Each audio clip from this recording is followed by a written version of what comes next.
I feel like I'm actually there, even though I can't see my hands, but it's like I feel like I'm very immersed in the experience.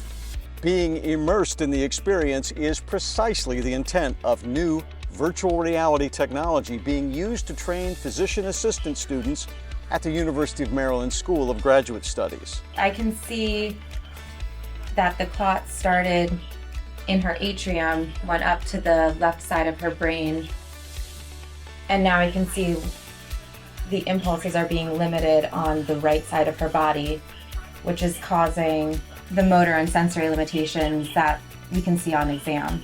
Just 30 minutes before their virtual experience, Makarechi, Rice, and the rest of their cohort were prepped for what instructors hoped would quicken and deepen their understanding of the pathophysiologic mechanisms of disease.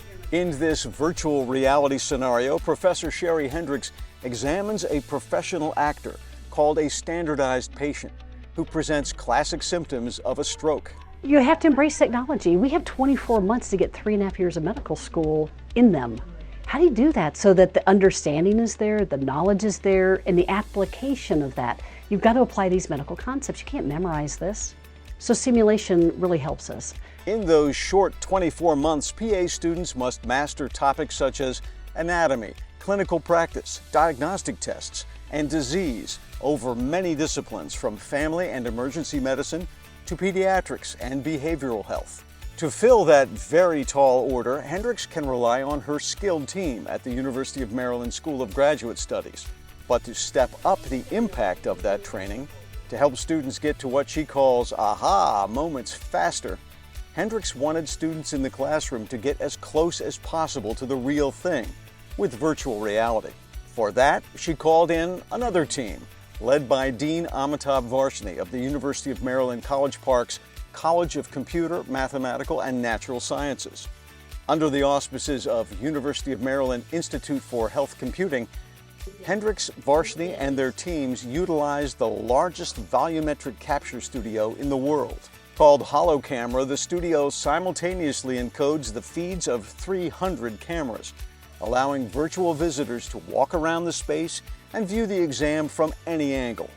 One big added bonus: students can also see an animated overlay of just what's happening inside the patient's body, highlighting the nervous and cardiovascular systems. It's a total game changer to kind of be able to be in the room with them, seeing what's going on in real time, basically, as she does the exam and asks the different questions, and